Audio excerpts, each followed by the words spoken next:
There we go. All right, now I know it's recording on the computer. So welcome everybody. We're here for another week together, another night, and it's an open forum night. So maybe we could start out the meeting like we usually do, see if there's anybody who is new to the group who might like to introduce themselves. And if and how you found out about the meeting. We do have a couple fourth year med students from us. One is a repeat command performance of return Kevin, uh, who is was with us a month ago, and then Bonnie is here from Idaho, of all places, to spend some time. They're both in a lifestyle medicine rotation with me. I'm excited to have them both. And then, are there other people here who have not introduced themselves? Like, I don't see anybody. Everybody is kind of signed in and they look familiar to me. If there's no one new, maybe Scott, you could tell everybody about what happened at the health fair this weekend. Yeah, we had the Eugene Health and Wellness Expo at the Lane County Fairgrounds on Saturday and Sunday. And for our second year in a row, we had our booth there for the Eugene plant-based providers and gave out signed up 30 people on the newsletter and talked to lots and lots of people. And Charlie and I did a talk at 2 o'clock both Saturday and Sunday, slightly different each time. And yeah, it was great. Talked to lots of other providers, other people that had booths there. So it's a good opportunity to network, but then most important, just lots of people in the community that hadn't heard of us, and we got to introduce them to food as medicine, lifestyle medicine, and all the free community events that we do with Eugene plant-based providers. So it was great. Yeah, it really was fun. And looking forward to next year. Does anybody have any questions that are burning on your mind that you'd like to discuss? There's a Sean question in the had chat. I'll say there's a question in the chat we could break down. It's a supplement, how much they have of different types of supplements. And so that's in the chat. We could break that down if you want, but yeah, but proceed. Yeah, if you want to do that first. I didn't see the question. Yeah, so eat calcium rich meals. So that's always the best way to get, let's just break it down. Calcium rich meals is the best way to get calcium. You don't want to take a calcium supplement because of the increased risk of heart attack and stroke. So recommend just getting the calcium from the food. You can go back and review the class we did a few weeks ago on osteoporosis to get the more detailed information on that. Vitamin D3, that's 2,500 international units. 2,000 is the recommended dietary allowance, but 2,500 would be fine. Kelp, which essentially is your iodine, 125 micrograms. That's just slightly below the RDA is 150 micrograms. So that's pretty close. And then with B12, looks like it says 225 micrograms. So Dr. Greger recommends, if you're over age 65, recommends 1,000 micrograms of vitamin B12 daily. If you're under age 65, 2,000 micrograms once a week is what's recommended. So that 225 would be a little bit low. You want to get at least 1,000 a day if you're over age 65. And then we talked about the calcium, and then zinc, 25 milligrams is plenty. I just looked it up. It's 12 milligrams is the RDA for zinc a day. So you're getting plenty of zinc there in that supplement. So So I have a little concern about the amount of calcium that's in your supplement. 1,000 milligrams is a pretty stiff dose. And if you haven't seen the video by Greger, now would be a good time to show it to you. So I'm gonna share my screen. Calcium seems to be a big topic. It was a topic at the health fair also. And I'm gonna, let's see if I can find this on my Can you see this okay? Yeah, you just have the chat box blocking. All right. No longer blocking, I hope. I Good can't stuff. remember exactly where the calcium was. I think it was 15. How's that? Oh, I good, guess good no work, good memory. dementia. No dementia for tonight.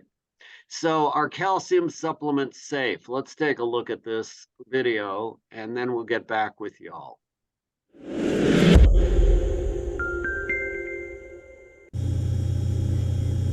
In 12 short years, government panels have gone from suggesting widespread calcium supplementation may be necessary to protect our bones to do not supplement. What happened? It all started with a 2008 study in New Zealand. Short-term studies had shown that calcium supplementation may drop blood pressures by about a point, though the effect appears transient, disappearing after a few months, but better than nothing. And excess calcium in the gut can cause fat malabsorption by forming soap fat, reducing saturated fat absorption and increasing fecal saturated fat content. And indeed, if you take a couple Tums along with your half bucket of KFC, up to twice as much fat could end up in your stool, and with less saturated fat absorbed into your system, your cholesterol might drop. So the New Zealand researchers were expecting to lower heart attack rates by giving women calcium supplements. To their surprise, there appeared to be more heart attacks in the calcium supplement group. Was this just a fluke? All eyes turned to the Women's Health Initiative, the largest and longest randomized controlled trial of calcium supplementation. The name might sound familiar. That's the study that uncovered how dangerous hormone replacement therapy was. Would it do the same for calcium supplements? The Women's Health Initiative reported no adverse effects. However, the majority of participants were already taking calcium supplements before the study started. So effectively, the study was just comparing higher versus lower dose calcium supplementation, not calcium supplements versus no calcium supplements. What if you go back and just see what happened to the women who started out not taking supplements and then were randomized to the supplement group? Those who started calcium supplements suffered significantly more heart attacks or strokes. Thus, high dose or low dose, any calcium supplementation seems to increase cardiovascular disease risk. So researchers went back digging through other trial data for heart attack and stroke rates in women randomized to calcium supplements with or without vitamin D added, and confirmed the danger. And most of the population studies agreed. Users of calcium supplements tended to have increased rates of heart disease, stroke, and death.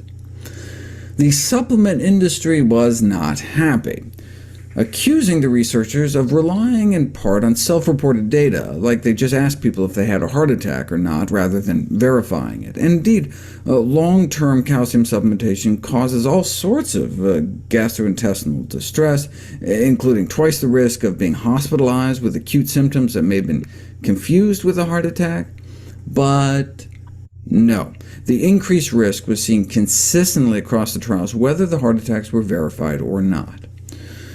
OK, but why do calcium supplements increase heart attack risk, but not calcium you get in your diet?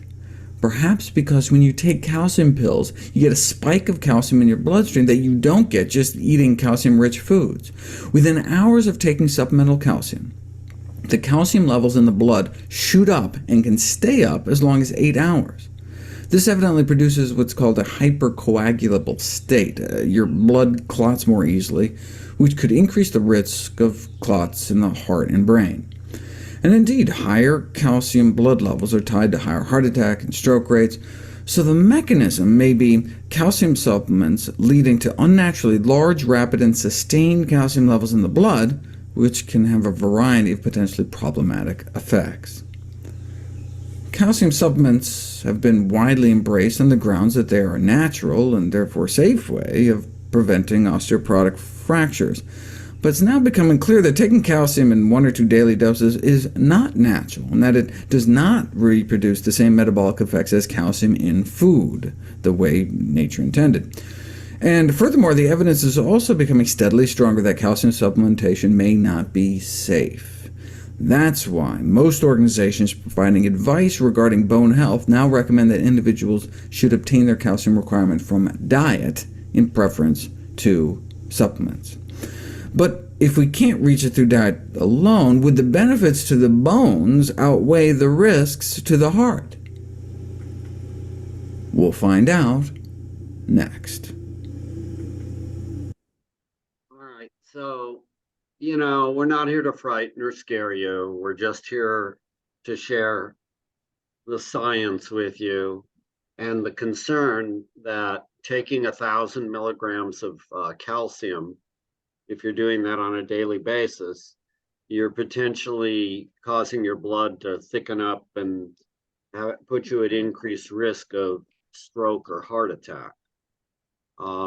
If you get your calcium from the greens and beans and your food sources, you won't place yourself in that same risk category. So what areas can you get calcium from? You can get it from the green leafy vegetables like collard greens. You get over 200 milligrams in a cup. Kale, you get 53 milligrams. Romaine lettuce, you even get 21 milligrams. The beans, you get anywhere from 45 milligrams, somewhere around there, to chickpeas, which are 80 milligrams in half a cup. Broccoli, a cup, is about 35. Whole grains, like quinoa, or oatmeal, 20 to 30. You keep adding all these up because you're eating a variety of whole plant foods, and you're going to get enough calcium. For nuts and seeds, chia seeds have 177, sesame seeds 176. And then soy foods like edamame is 80, and for tofu it's 150. So how much total calcium? There's differences between what we recommend in the United States, or what the medical profession has been recommending, upwards of, I think, 1,200 a day. And in Europe, it's closer to, what is it, 600 or 700? I can't remember, Scott. Yeah, between 600 and 700. Almost pretty much every other country in the world, pretty much, except for us. So we have a dairy council that influences our calcium recommendations. Yeah, so if you're around the 600 range in your intake, you're going to be fine. And we'd encourage you to consider focusing on the greens, beans, and some of these other foods for you to achieve that, rather than through a multivitamin that has a high amount of calcium. Just a thought. Man, that was a long-winded segment. Are there any other questions from anybody? Is that Jeannie who's asking? And Yeah, then we'll go to Trouty. okay. Yeah, my question is, for the cold and flu season, to help boost our immune system, are there any things, I follow a whole food plant-based diet. Is there anything I should be focusing a little more on at this time of year to help boost my immune system? I would just say making sure you're getting your vitamin D, getting your 2,000 international units of vitamin D, because that's important for your immune function. And then the zinc, it's 12 milligrams of zinc. That's important for the immune system too. But other than that, it's eating a plant-based diet and avoiding the foods that cause inflammation in the body, which is, for those that are newer to the classes, that would be the animal products and the processed foods. So that would go a longer way than any supplement or anything. But just by eating healthfully, getting good night's sleep, getting your 7 to 8 hours of sleep, and reducing stress, and getting some exercise, and good social support, all the stuff we talk about in the classes, that all those pillars of lifestyle medicine would probably be a bigger bang for the buck than any particular supplement. But if you're already kind of doing all those things, then yeah, getting that vitamin D. you want your level to be at least above 30. And so you get your 2,000 international units of vitamin D3, and then the adequate zinc, at least 12 milligrams. And I think you should be covered. And if you find in the area that you're living, or you're being exposed to people who have higher rates of illness, like you're working at a kids daycare center, you may want to get some immunization for RSV and the flu, COVID, if you haven't had it. And Up pneumonia to too. Huh? And pneumonia vaccine too. If And you're a pneumonia. over 65, you need to Yeah. get your Prevnar 20 is the most up to recent one. But How do you get, oh, sorry. Go ahead. Where was do you just- get zinc? Well, it's in nuts and seeds, but you could also take a supplement, but it's fortified in some of the fortified foods. But yeah, I think it's highest in things like beans and nuts and seeds. I think nuts and seeds are the biggest source for plant-based foods, but otherwise, yeah, you could take a little extra supplement if you want, but you only need that 12 milligrams. So it's actually harmful to take too much. So you have to be careful not to get too much. Okay. What happened? The reason I ask is because I'm a little leery about scared to get a flu shot this year. Last year, when I turned 65, and with the COVID vaccines and the boosters, and I got a tetanus shot and a pneumonia shot, I had a really bad flare up of psoriasis in my scalp. And going to their webpage, they said that the vaccines can trigger that. Because every vaccine that I got last year, I got sick afterwards, for a day or two to get it, get it out of my system or get accustomed to it. I just had bad reactions after every one of them. And then I had that flare up. So that's my reason for asking if there's something else I can add to my diet. Yeah. And just to clarify, when people get symptoms like, maybe even a mild fever or body aches or chills or fatigue after a vaccine, that's actually a good thing. That means your immune system is mounting a response to the vaccine. So when they make vaccines, they purposefully put irritants in it. So because if we just put, the antibodies in there with some saline or something like that, your body just kind of ignores it. It goes in there, the virus particles they're dead, inactivated virus particles go around, but your immune system doesn't really pay that much attention to it. You make some antibodies, but not that much. So they purposely inside vaccines put an irritant in there. So that's why it gets sore and stuff. Your muscle gets sore and things like that, because what we're trying to do is to incite inflammation so that your immune system will go, hey, what's going on here? And then sends immune cells to the site. Oh, we got a foreign particle here. Let's make antibodies. So it's actually a sign of a good immune system when you have symptoms after a vaccine. Actually, studies show when people like, oh, I didn't feel anything after that vaccine. I didn't feel tired, didn't feel anything. It was like placebo. That's actually shows that those people make less antibodies to the vaccine than somebody that actually has more strong response to it. So as people with autoimmune disease like psoriasis, then the reason is because, well, you're stimulating your immune system. So then it could be collateral damage, and then you have a worsening outbreak of psoriasis, for example, because you incited your immune system, woke it up basically. And so that can happen sometimes, unfortunately, but you just have to have the risk is worth the benefit kind of thing. If it makes you really so sick that your quality of life goes down, then you make that choice for yourself. But yeah, just thought I'd give that bit of education about vaccines. Yeah, thanks, Scott. Now, I do want to add another point of view from Dr. John McDougall. If you go to his site and you trust him, he's the starch solution guy. Not only a guy, but an internationally renowned figure. And he's been doing, trying to help the public understand for years the benefits of avoiding animal products and eating plants, mainly starch. Foods.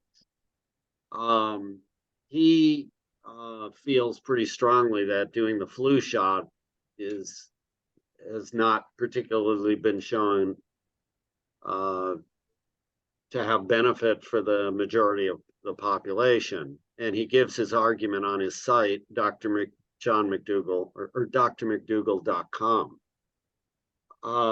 There's a lot of controversy over this topic of vaccination for COVID, for flu, for RSV, and some of this is dependent upon your personal take.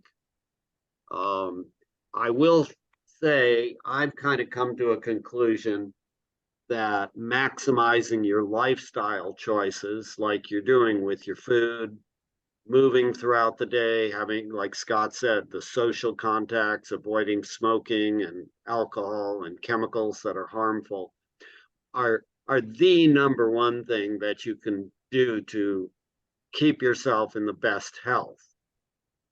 And I think that the jury is still out potentially on the benefits and the risks of some of the vaccinations that we have.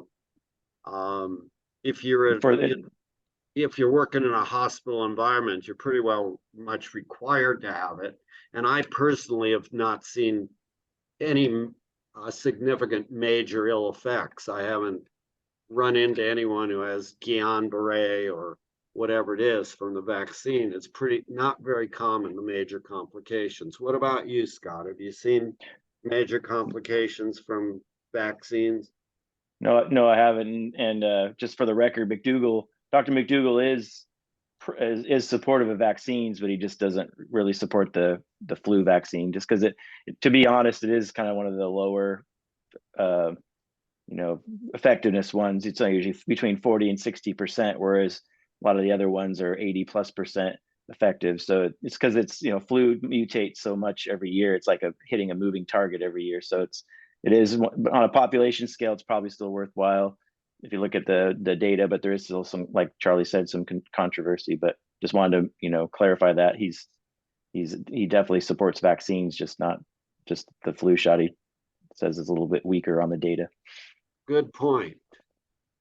Who else supports vaccination like for COVID is Esselstyn. I wrote a note to him and asked him, and he's one of the mentors we follow. And so, but again, you'll all make a choice as to what you choose to do. How about Marcia? Yeah.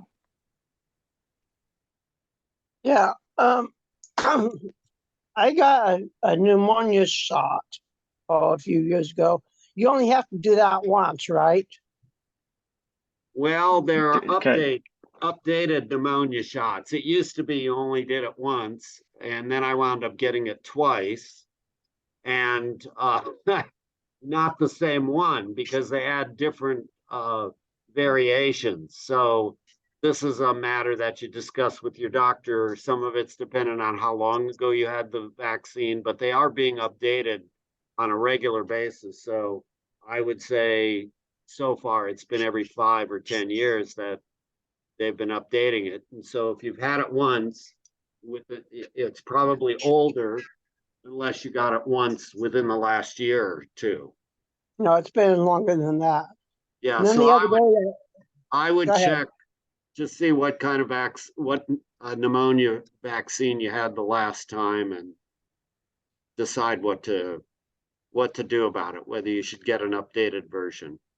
Okay. And then the other day I got RSVP shot. Yeah, it's an RSV. So the Yeah. RSV is respiratory syncytial virus, and especially if you're around kids or grandkids, it's one that kind of travels around, and it tends to, hit kids more, but in an older age group, I think over age 65, we are still at risk. It's just one of those other viruses. We used to just call them all the flu, but now we're getting a bit more specific. Now we've got COVID and RSV and the influenza A and influenza B, and there's many other viruses that are going around, and you know, they can all make you sick. And so what's the best thing you can do? Have a good mindset, eat healthy, move healthy, you know, move every day for your health, get good sleep, have good social contacts, avoid chemicals that put you at risk, really lead the healthiest lifestyle that you can achieve. And that will give you the best bet. And I must say, like, for myself, I do the immunizations because I've been pretty much a believer. And then, you know, I see something by McDougall that says the flu shots I've been getting all the time may not be so great, but he is promoting the other immunizations. And so that it adds a level of confusion to our life. And I wish I could be more definite and just say everybody should get every vaccination known to mankind if they want to be the healthiest. The problem with telling people that every vaccination known to mankind is going to help you be the healthiest is that people may tend to avoid having to eating healthy, really healthy, moving throughout the day, you know, having those social contacts and avoiding the chemicals. It could be a distraction from what will really help you stay healthy. But I surely wouldn't argue against anyone getting vaccinated. I would just say, don't believe that doing vaccinations is going to give you the health if you avoid all the rest of the lifestyle medicine factors. I know that Kevin has a point of view on this, and he may share that briefly if he chooses to. You know, he may choose not to. Oh, I'm here, and I would be happy to.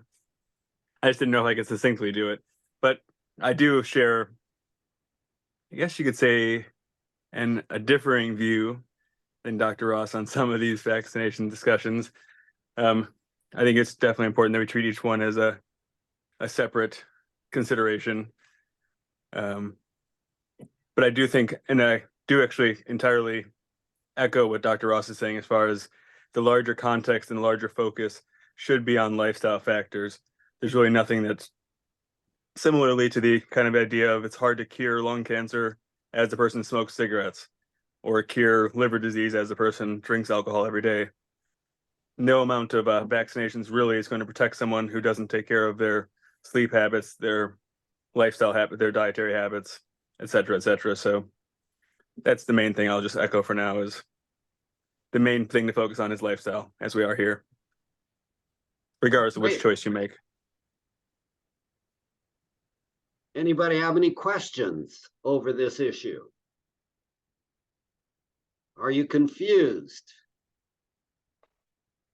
Are you understanding that this is a kind of a personal decision that you may make in consultation with a doctor that you trust? Perhaps?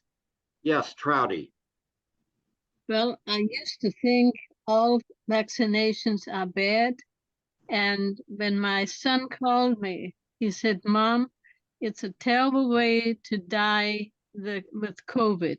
So you choke to death, you know, you can't breathe anymore." So we made a deal. He did something that I wanted him to do, and I said, "Okay, I'll take the two of them." And I have to say, at first I had a few blisters on my arm. They got away, no problem. But I have to say, in the long run, I finally got 5 of them, the COVID. And I have not gotten the COVID yet, and I'm being surrounded with people that had COVID. So, and sometimes they open the doors and they say, "Well, I have COVID, but I have not so far gotten it yet." So I think my lifestyle is pretty good. I don't drink, I don't smoke.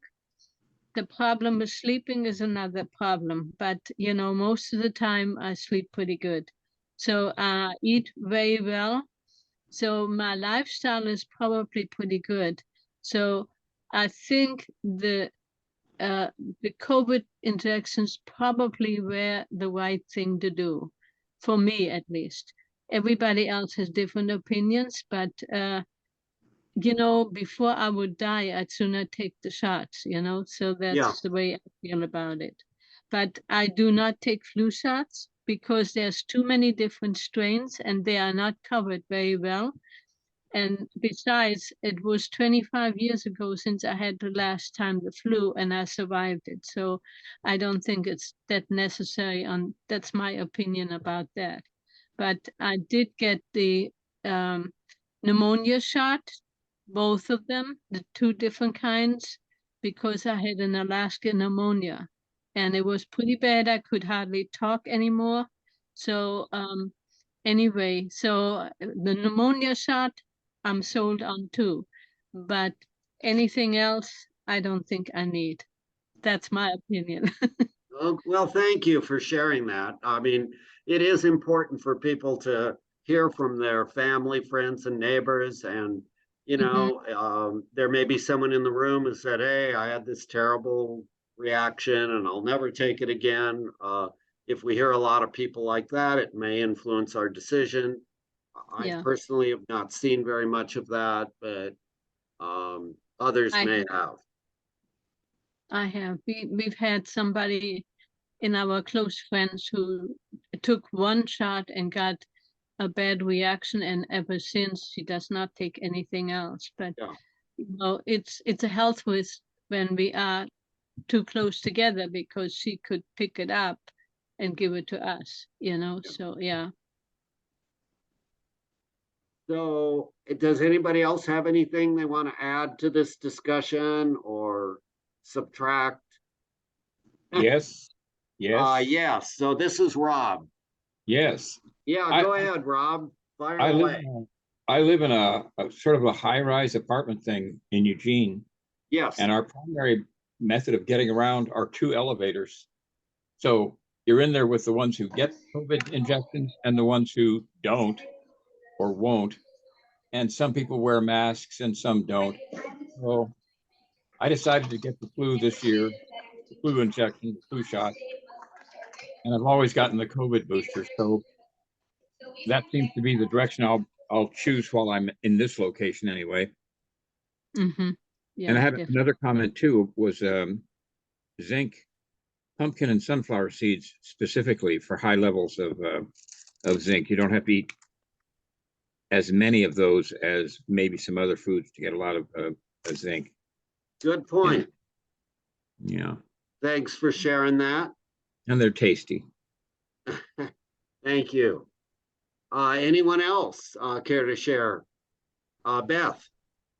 I just wanted to say I didn't used to get the flu vaccine because I never get sick. I have a very strong immune system, but and I've been vegan for a long time. But then when I realized I work with you know, toddlers and infants, I could pass the flu to infants under 6 months who can't get vaccinated. So ever since I kind of connected that, I've started getting the vaccine. I mean, I don't know. I could probably still carry it, I suppose, and give it to them, but I just feel like being vaccinated, I'm, you know, gonna stay healthier. And of course, if anyone misses work these days, like we have no staff as it is, so that's another reason to be vaccinated, in my opinion. Yeah, I think the studies by and large show that those who are vaccinated have fewer symptoms, return to work sooner. Again, that's kind of a blanket statement. If we want to nail it down more, we also could say those who are eating whole food, plant-based lifestyle get less symptoms, faster recover should they get it. They don't want them to wind up in the hospital. So are they, you know, I don't know the study that shows that those who are vaccinated and those who are eating whole food, plant-based, whether that shows a significant benefit. I suspect it might, but I don't have that the article. All right, anybody else? Kevin? Just real quick, and I apologize, I don't know the woman who shared her story about being reticent on vaccination and then getting the vaccine. I appreciate you sharing your story, but this is where I do find the distinction between the germ theory, or the common medical concept that viruses more or less just come out of nowhere and attack somebody, though they are inert and they do not have any type of intelligence or mobility on their own. It's an inert substance somehow attacking, which to me sounds backwards. It seems like the terrain of the body, the condition of the body, is the more determinant factor as to whether someone succumbs to whatever type of disease we call the syndrome set. And so I guess the reason I think it's important that that distinction is made is that regardless of vaccination, the focus should be on, and with COVID, the determining factor of whether someone had a severe reaction was BMI and or comorbidities. So if you're not smoking, if you don't have an unhealthy liver, if you don't have an unhealthy kidney, if you don't have an unhealthy heart, if you have a healthy BMI, these are the most determinant factors of whether you were going to have a good outcome. And this vaccine, like many other vaccinations, doesn't actually determine whether you are a carrier per se, or whether you can contract the same disease per se. So we don't have a lot of studies, as you mentioned there, Dr. Ross, of whether being on a plant-based healthy diet, and being vaccinated versus, well, we don't have a lot of those control studies to contrast, but I'll certainly hedge my bets on the side of taking care of my body. We have the Yeah, studies on COVID, because the big studies that were done on COVID in the health on health professionals show this is before the vaccine came out, and people on a plant-based diet had a 10% less likelihood of even getting COVID, and then they had a over 50% less likelihood of having moderate to severe symptoms if they were on a more plant-based diet. So we do have that study, but that was before vaccines got into the equation. Oh, thank you for that, Scott. That's a good study to know about. Mm-hmm. Well, it's good that you were able to come to this meeting. We are having fun here tonight. Arun, unmute yourself first. Good Oh. evening, Charlie and Scott. I am late as usual. That's okay. So I haven't gotten my flu shot or the booster for COVID for this year. And I have been debating on it. So I wanted to, if you don't mind telling me, a synopsis of a summary of what you all discussed, whether it should be done or for people over 65 should. So it would be appreciated. Thank you. Well, the quick summation is you need to make this decision in combination with your doctor. But if you want to believe Dr. John McDougall, he does promote vaccinations except for the flu vaccine. You could go to his site and read about what he says about the flu vaccine, the many different variants, and the fact that it's not as effective as many of the other vaccinations. So, I surely don't want to tell you don't take the flu shot. I just need to say you got to find someone who you trust and believe. Employers sometimes require you to be taking the flu shot to protect yourself from getting severe symptoms and return to work more quickly. Depends on who you're around, whether you're around a lot of people and get in contact. But if you maintain, you're eating healthy, you're exercising, getting good sleep, have good social contacts, avoiding, smoking and drinking, that's the number one best thing that you can do for your body. And then the vaccination issue is kind of something that's left up to you to make a decision as to which vaccines you get and which you don't. if you were working at a daycare center, I'd say get the RSV vaccine and probably the flu vaccine, because the little kids spread that all the time, all around. But don't take the vaccine believing that that's going to bring you your health. What's going to really bring you your best health is your lifestyle choices. What may reduce some of the symptoms should you develop the disease might be the vaccine. So was I confusing enough for you on that response? No, not at all, not at all. I understand, and I'm with you on that. And usually I don't catch cold, but my wife had it last week and I got it too. Yeah. You can't avoid that. But I think I'm more or less over it in the last 5-6 days. And I have been able to do everything except I had a runny nose and a little bit of coughing. So given that, I think I'm going to skip the flu shot for this year, for sure. I have only taken flu shot maybe twice in my whole life. Once when I was going to India and once during COVID time, yeah. So I'm okay with not taking flu shots, it's because that's what I have done in the past, yeah. But the booster for COVID, I'm not so sure. And I was hoping you would give me some more insight on that. Okay, if you've had COVID, a case of COVID within the last 3 months, then you probably, well, if you've had it, if you get a COVID, you should wait at least 3 months before you get the booster because your body has immunity. Well, okay, but I don't think I have had COVID yet in the whole 4 years. So if you've not had COVID yet and you've been getting your boosters, there is a new booster out, and I don't know, I would probably consider getting it for myself. I happened to have COVID when I went to Alaska, and it was about 3 months ago, so I haven't gotten it yet, but I'm on the fence about it right now as to when I should get it again or what I should do. I'm still thinking strong about that, Okay. just like you are. Yeah. So, hey, maybe you'll convince me, or maybe I'll convince you as the weeks tick by. Right. What about you, Scott? What's your thought? Do you have any thoughts on it for Yeah, yourself? I'm planning on getting the booster soon. Yeah, just we don't have it at our work yet, but I'm just waiting for it. Usually my wife and I go to Costco, so I'll just get my flu shot and my COVID booster.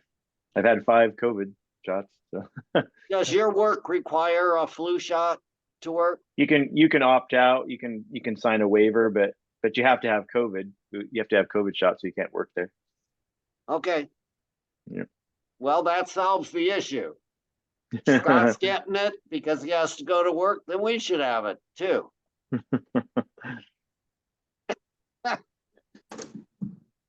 All right. Rob. Yes. Your microphone's unmuted, so I thought you were asking a question, but if you want to mute it, that's great. Trouty.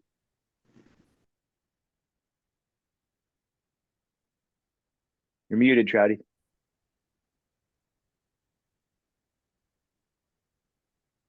Is There there you a go. new COVID vaccine out besides the 5 of them that they so far had?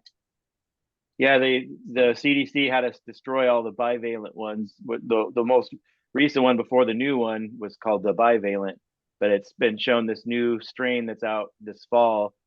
The bivalent vaccine was not shown to be effective against this new strain, so they have a new one out now. It's not at every pharmacy yet, but it's in a lot of places, so it's just brand new, and so that there is a new one. Yes. Where would you get that? They're mostly at the pharmacies around town. I know my son and daughter-in-law got one already, so there's different pharmacies. It's just another COVID booster. I don't know what the name of it is. Just there's a new COVID booster. Make sure that I don't get the old booster. You will never get the old one again. The CDC had every healthcare facility throw out the old one. So there's no old ones left in circulation. They're all out. They're all destroyed. So there's a new one out, and you only get the new one's the only one that's available. Are there a lot of side effects with it? Not any different than all the other ones. Oh, We've okay. It's yeah, I've had patients that have gotten it already. My son and my daughter-in-law already got it, and they didn't have any problems. Okay, no problem. So Costco would have it? Well, that's where I'm going to get it, but I checked last week. They didn't have it yet, but I haven't checked since last week. But I know Walgreens, Fred Meyer, just different pharmacies around town.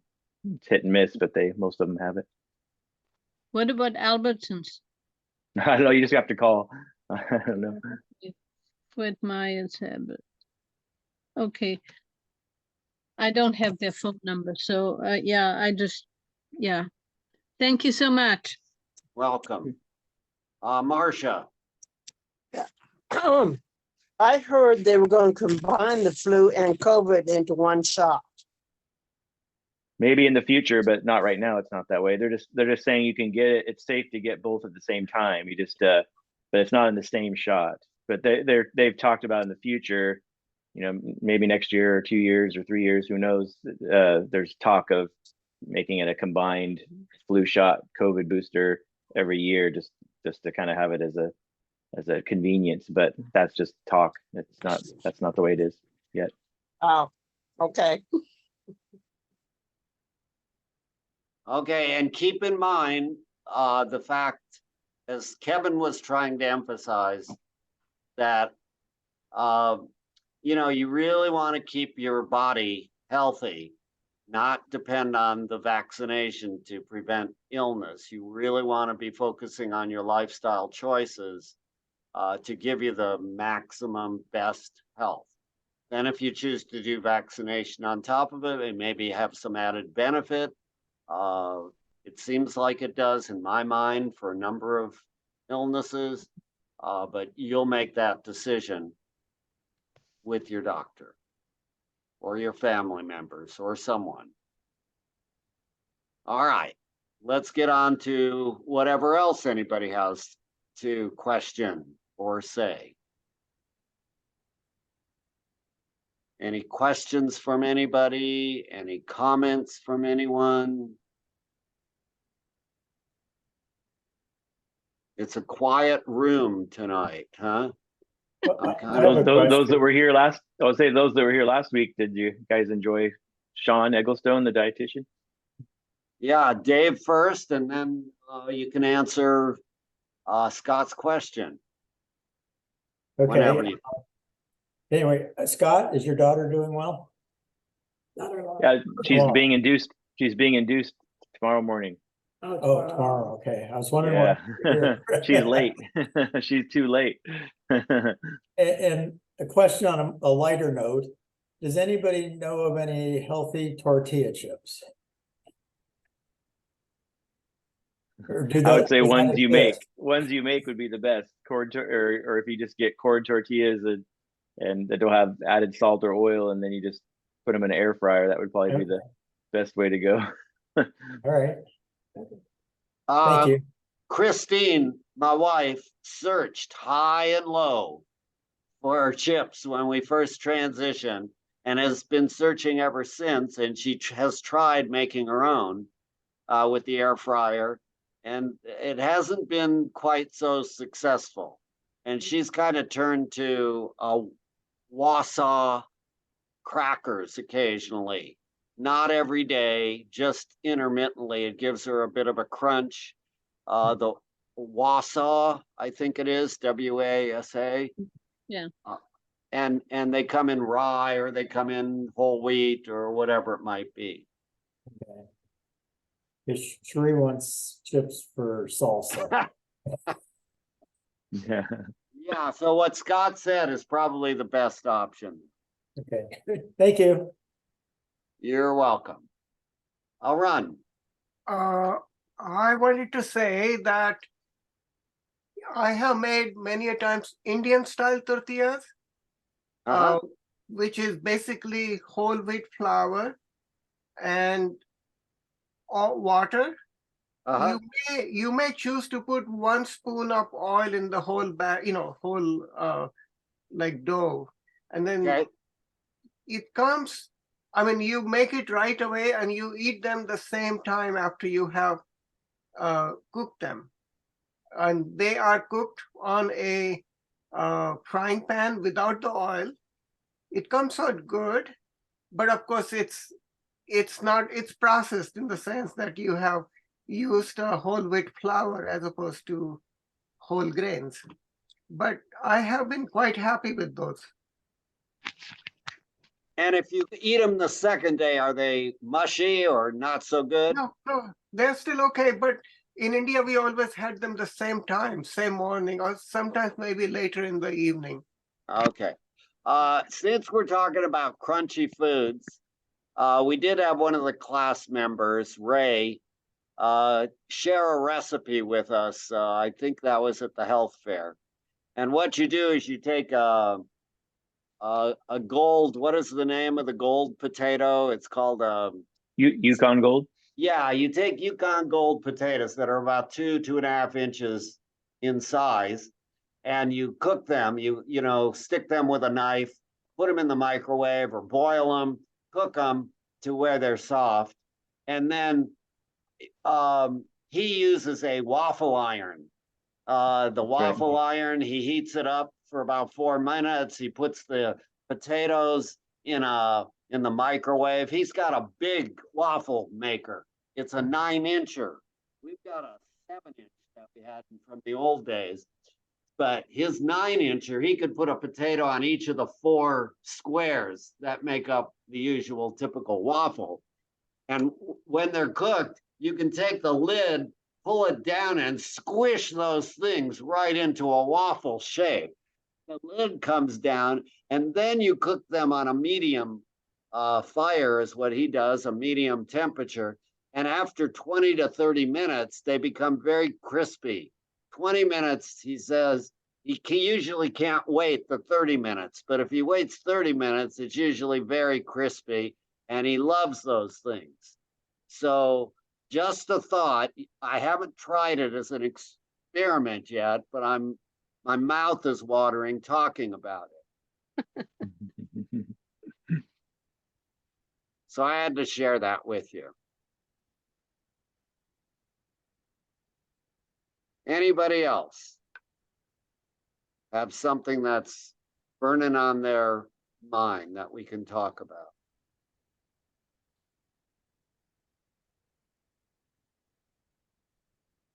You always find a video to watch. Yeah, we have videos. For that, Go ahead, Susan. for that potato waffle thing, so he doesn't have to use any oil and it won't stick to the waffle iron?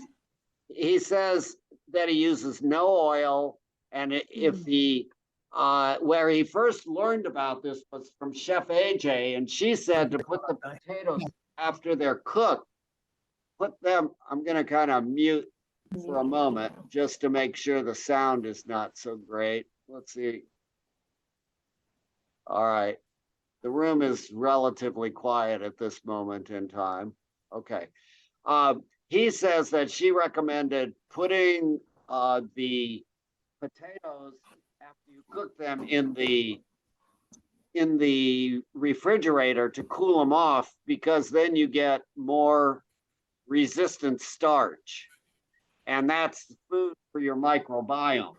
He says that if you don't put them in the refrigerator, if you take them directly out of the microwave that he uses, or you've taken them, you've just boiled them and put them right on the waffle maker, you squish them down and they don't stick. That's what he says with his waffle maker. I can't claim to know what your waffle maker might do. Got it? Okay. Craig and Mary. Must be Mary. Mary Allen. Actually, it's Gregor's out. Oh, not to die, not to age. He mentioned coffee was good for you. And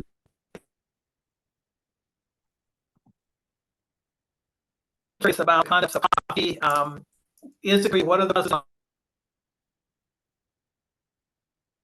So I'm Yeah. not sure who's speaking now. And how much? Yeah, just to let him know he's cutting out. But I saw his question in the chat about he had a chat about, or a question about coffee. Is coffee okay? And you know, the consensus on coffee is that if you're not drinking it already, don't start, because it's not necessarily health promoting. But there are some studies kind of go back and forth. But most of the studies are showing it's helpful because of the antioxidants. But you know, caffeine is a drug, and it affects sleep, and it can raise blood pressure. So you have blood pressure issues, you shouldn't drink anything caffeinated. But then what's most important about coffee to get the antioxidants and not have anything bad is basically what's added to it. So if you're just drinking it black, that's the way to drink it. Because if you're adding sugar or cream or things like that, then now it's not so healthy. But if you're just drinking black decaf, I would say is probably the healthiest option if you like the taste of coffee. But yeah, because you're getting the antioxidants from the beans. So what I'd like to do is we have enough time. I just would like to introduce you to Kevin a little bit more and let him share his story of how he became kind of plant-based and the benefit that he has, and if he has any struggles with his family. And then maybe I'll have Bonnie talk about how she decided to do a lifestyle medicine rotation. Just briefly, you know, to just say hello and let the people get to see what you're doing. So Kevin, you wanna, if you're around and you have your hands free, I know you've got issues that sometimes you have to step away. And if you're stepped away, I'm right that's here. fine. I just had better connection with the video off. Oh, okay. So, well, I mean, I give a little bit of a synopsis of how I came to a plant-based diet last time, about a month ago. I don't think most people recall, or there are a bunch of new people. Okay, fair enough.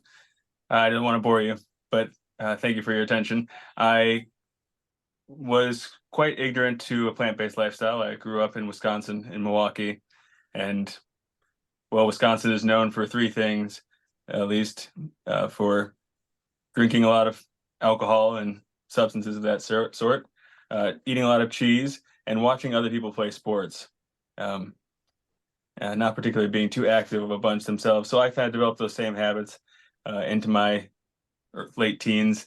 And around the age of 20, 21, I was working at a bar and grill, flipping burgers in the back, eating basically fried foods and gas station foods, drinking to excess nearly every night, smoking cigarettes, doing some other substances, and living in a way that wasn't too great.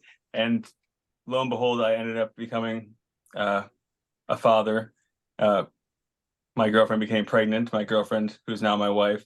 But anyway, that whole situation changed my perspective. I realized I didn't want to emulate that kind of lifestyle for my would-be son, and sparked the question that I thought was innocent at the time, which was, what would you give to a child to give them a very healthy upbringing? Because I didn't really have a lot of money or education at the time, so I didn't think I had a lot of prospects to offer my son. But at bare minimum, I thought I should do the due diligence of providing him health, that he would then have the options to do what he wanted with.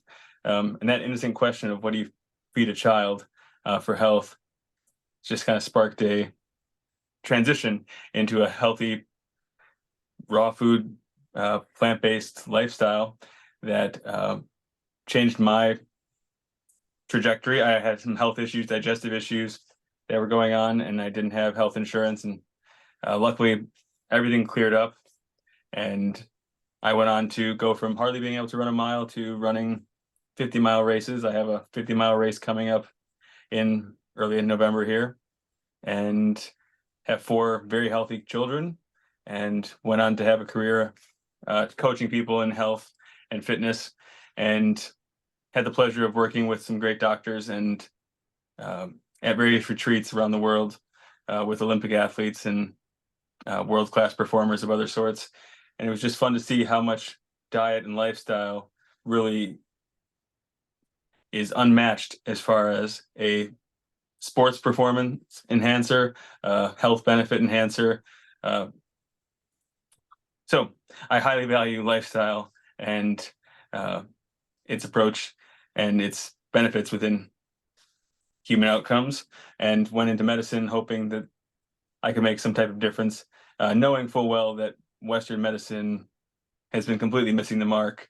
But anyway, Dr. Ross and other people like Scott give me hope and exemplify what the future of medicine will be as far as taking care of people and providing them true solutions to create health and reverse diseases by not causing diseases. As far as struggles or challenges I've had within my family, I'm only probably just starting to experience any of that right now. My children take pride in the fact that they eat a healthy plant-based diet.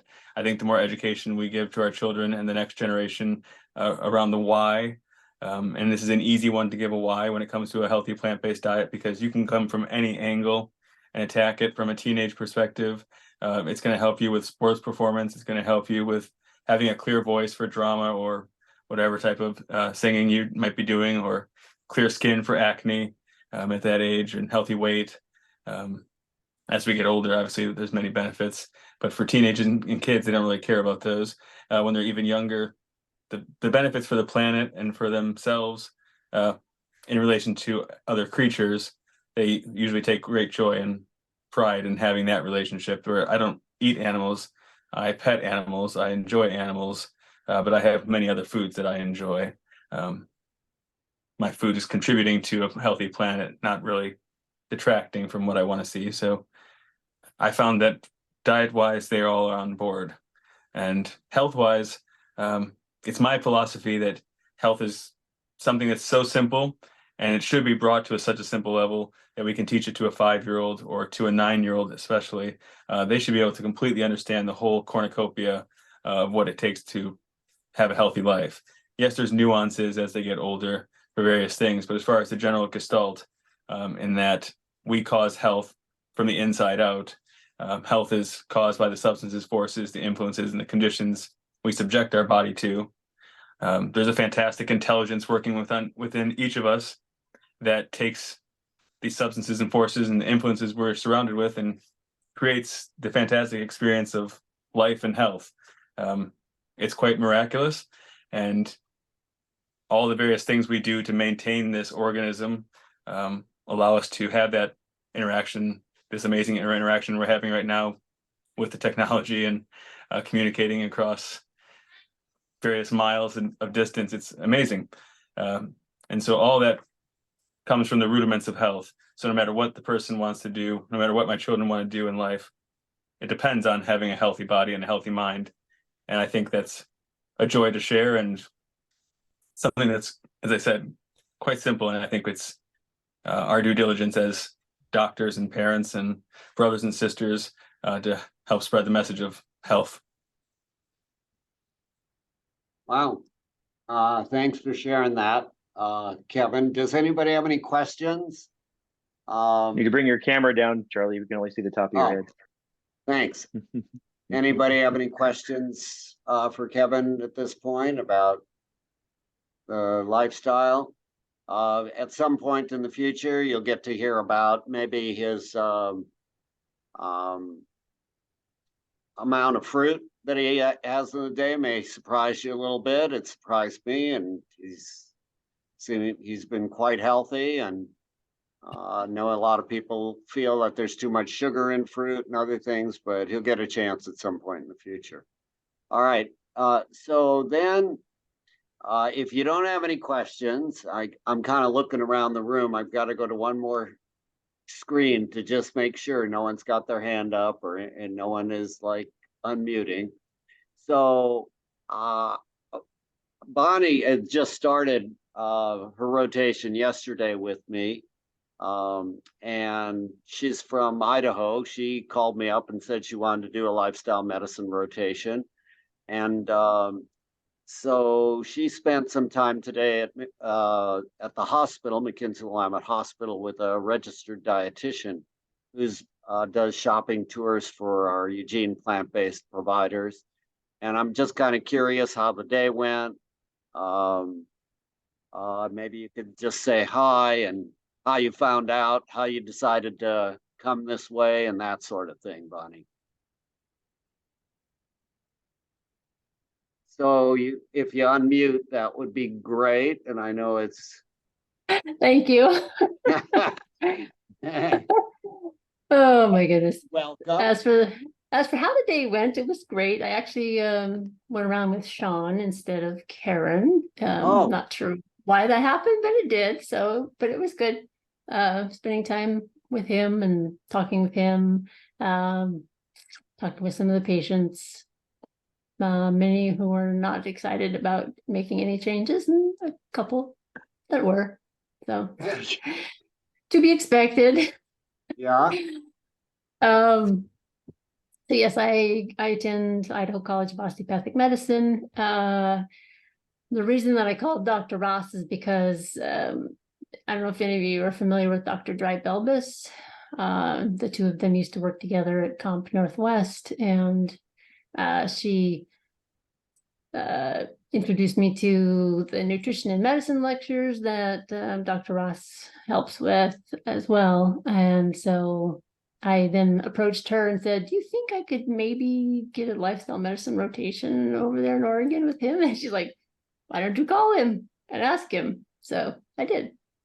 And it's awesome. I love being around someone who is very excited about lifestyle medicine. There's so many people that are not. So it's very refreshing, Dr. Ross. Thank you.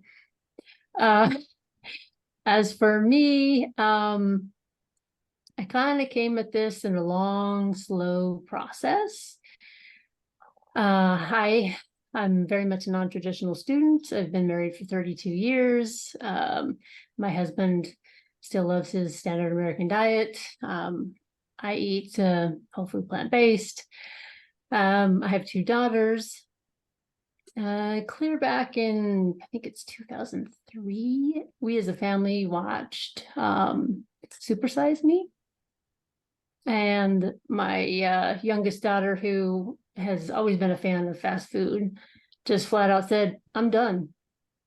I'm not eating that anymore.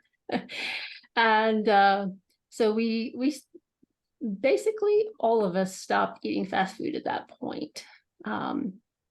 My husband still occasionally indulges in that, but for the most part, we don't. And we slowly started taking like high fructose corn syrup out of our repertoire, foods that had dyes and other sorts of chemicals that we weren't quite sure what they were. That took a long period of time. And then when my oldest daughter was in high school, she was a senior in high school, she went to a Rotary Club meeting where a physician was there talking about the China study. And she came home and she's like, Mom, this is really cool. We should read this. We should do something about this. And so we delved into that, and the two of us decided that we would work our way into whole food plant-based lifestyle. My younger daughter comes and goes. Sometimes yes, sometimes no. And as I said, my husband does not. But it's just been kind of a long flow process. But for, I want to say, 7 years now, 8 years, something along those lines. My older daughter and I have been partners in this. I was sad to leave her here in Eugene when I went to school, because she was my buddy. We worked together on the whole thing, and but we still communicate and share recipes and talk about stuff that we've learned, and that's fun. I can't say that I've had any great recovery from any illnesses. I guess I just, didn't have any that showed up up to this point in my life, but I definitely feel more energetic, healthier. I don't know that I would have been able to work full time and do the pre-med classes, pre-med science classes that I needed to in order to apply to medical school if I hadn't been eating this way. And trying to maintain it during medical school is not an easy task, but I'm very sure that has helped with the learning process during medical school. I intend to have a family practice with as much lifestyle medicine as possible, as well as a liberal application of the thing that makes a DO, and that's the hands-on manipulation and treatments.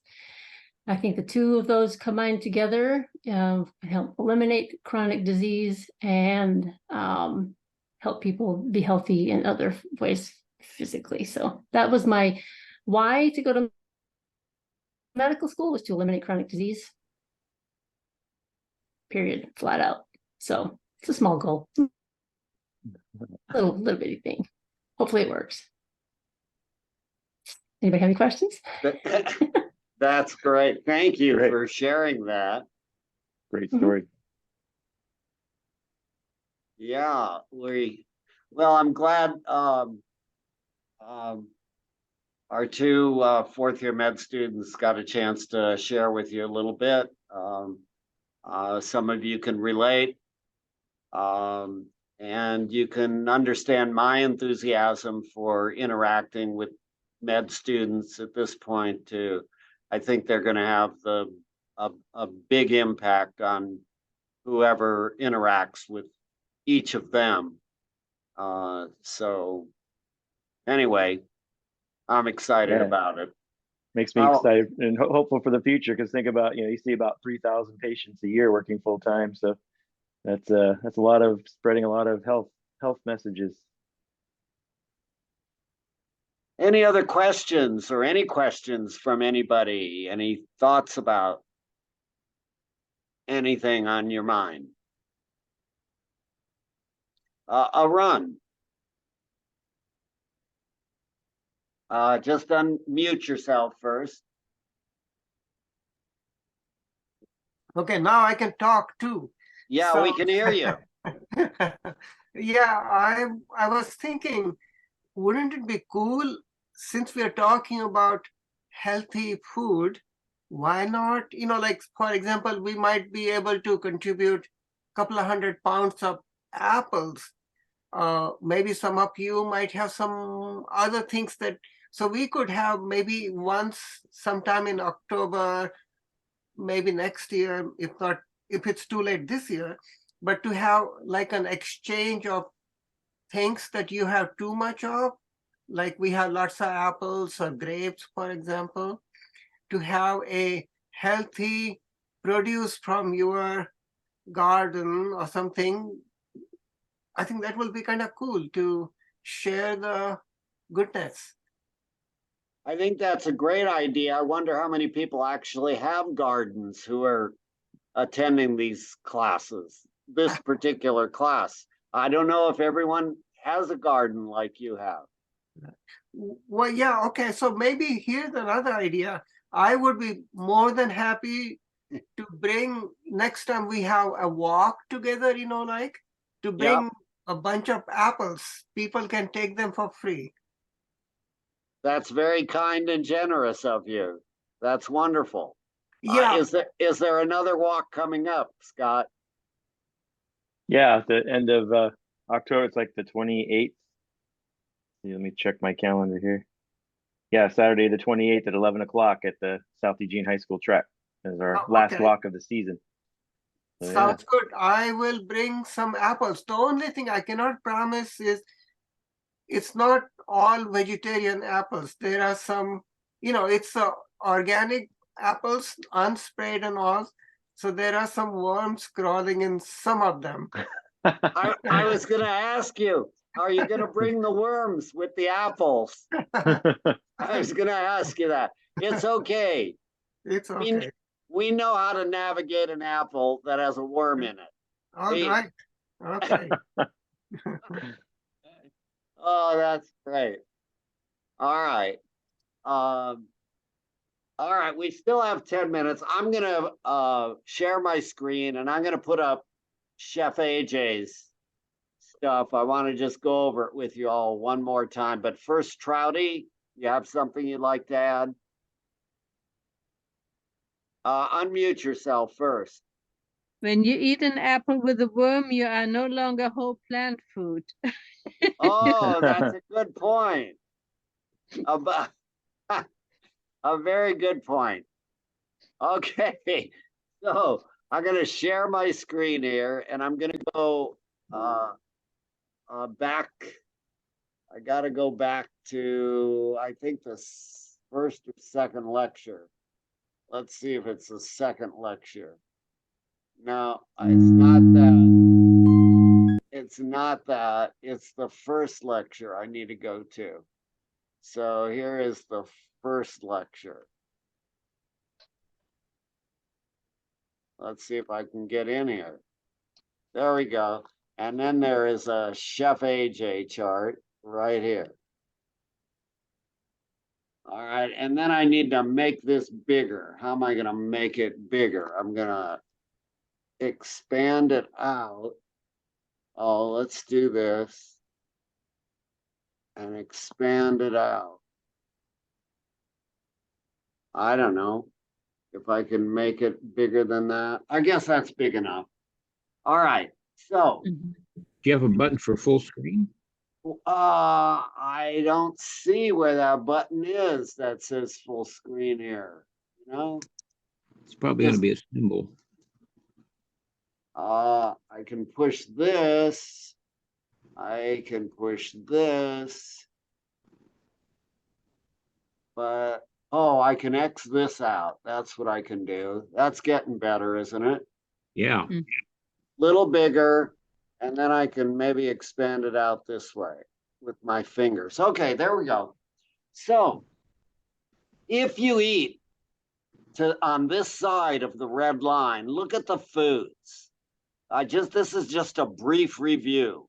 I know you all know this, but it's helpful to remember it again or review it. Non-starchy vegetables, what is that? It's kale and collard green and chard, and it's cabbage and cauliflower. 100 calories a pound. If you're interested in losing weight, you can eat as much of this as your body can tolerate, pretty much. You'll really fill yourself up. But if you just relied on that column, it would be hard to get enough calories in for the energy that you need for the day. You would be, if you ate 7 pounds of this, you would get like 700 calories for the day. That would be like at below the starvation amount, I believe. Now, if you just chose to eat fruit is approximately 300 calories a pound. You could eat, let's see, get 1,200 calories with 4 pounds of fruit. So you could be a fruitarian, just eat fruit and get enough calories, enough energy. But it really is important to have a variety of foods. So having some of the non-starchy vegetables with fruit, and then having maybe a third of your diet, these things, or maybe up to a half of your plate, unrefined complex carbohydrates. Those are potatoes and whole grains, legumes. They're 400 to 600 calories a pound. And so keep that in mind, that these you can eat pretty much to your heart's content, as long as you're probably incorporating a bit of fruit, a bit of these non-starchy vegetables along with these starch-like foods. Okay, now, the avocados are one of those that people just love avocados. And if you're trying to lose weight, it could be a problem because they're 750 calories a pound. That's getting into the high calorie density foods. They're healthy fats for you, but they're high calorie density. I've had people tell me they eat 2 or 3 avocados a day. They're getting 1,500 to 2,000 calories in just the avocado, and they're not losing weight. They wonder why. And that's what this chart is about. The cheese, the sugar, the ice cream, the refined carbohydrates, they're 12 to 1,800 calories. Oils, 4,000 calories. That's olive oil, avocado oil, flaxseed oil, any oil, 4,000 calories a pound. You should probably really be avoiding those as best you can. And then nuts and seeds, they are healthy. A quarter cup is about 150 calories. That's what we encourage you to probably stick with unless you're trying to gain weight.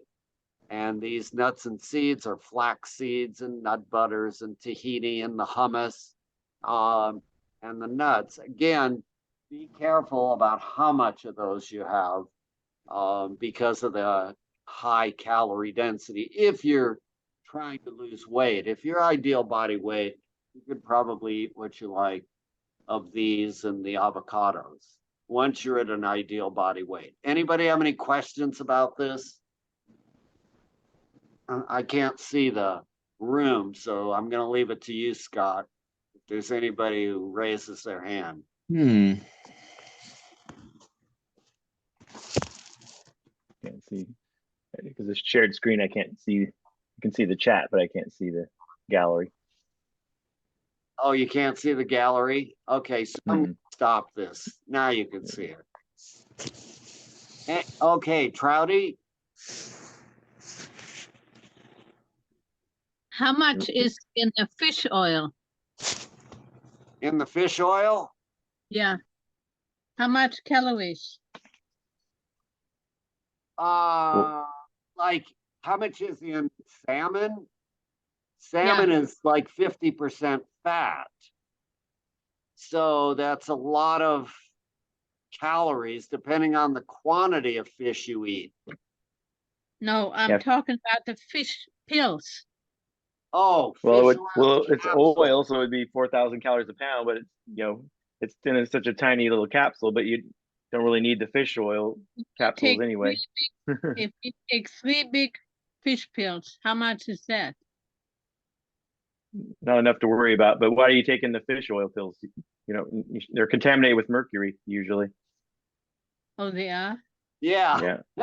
It would be better to get the omega-3 that you're getting from the fish oil without the toxic chemicals by getting it in flax seeds, ground flax seeds, flax meal it's called, or walnuts, or sea vegetables like wakame, dulse, nori. Okay, yeah, I got the nori and I got the flax meal.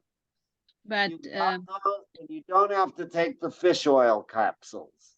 My doctor thought I needed the fish oil, but I think I'm slowing down on that and use the other ones more.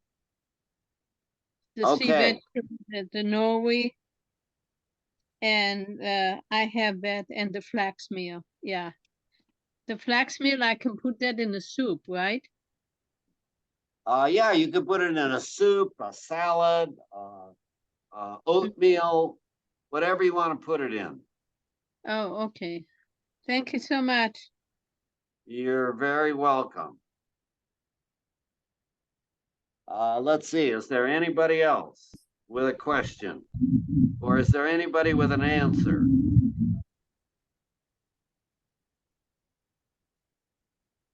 Says the avocados have about 100 calories in a quarter cup, apparently. So yeah, if you keep it small, just a little bit on your burrito or your burrito bowl or salad or whatever. Yeah, it's a good way to think about avocados. Kind of a garnish for flavor.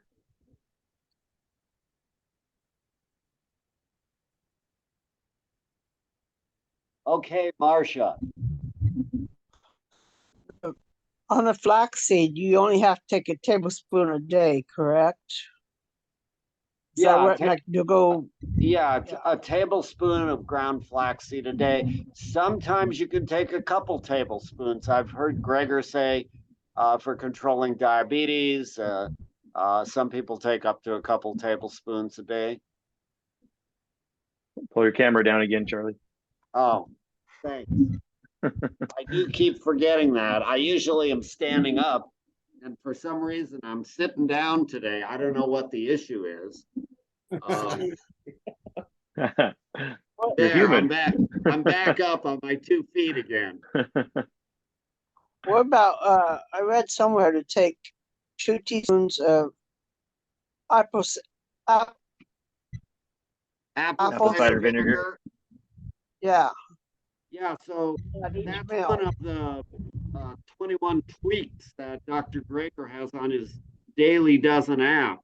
If you go to the 21 tweaks, if you're working on losing weight, you incorporate the vinegar 2 teaspoons full with each meal. Right. So he recommends 2 teaspoons 3 times a day. That could be balsamic vinegar, apple cider vinegar. You can put it like, yeah, put it on a salad or whatever, like anything as a flavoring. Okay. Okay. Good to know. He also recommends, I'm going to kind of mute everybody in the room because it's a little bit noisy here. So let's see if I got these to mute here. Okay, almost. He also recommends garlic powder, 1/4 teaspoon, ground ginger or cayenne pepper, nutritional yeast, a couple teaspoonfuls, cumin, 1/2 teaspoon, green tea. He has a number of recommendations. If you go to his app, Dr. Gregor's Daily Dozen, which you can't see, it looks blurred on my screen, and it's hard for me to get it with the background there. But all right. And next week we're covering chronic kidney disease. That's our topic next week. So if you have chronic kidney disease, you know someone who has chronic kidney disease. I personally have had 3 or 4 patients who have had renal function down in the stage 3 kidney disease, and they've improved to above 60 by going totally whole food plant-based. So we're trying to stretch your brains, give you motivation to get on the train, stay on the track, whatever it takes to keep you healthy. We appreciate all your questions, the fact that you come, and we look forward to seeing you again soon, like maybe next week. All right, everybody. Good night. Good night, everybody. Thank you for coming. Thanks. Good night. Good night. Right. Good night. Good night. Thank you.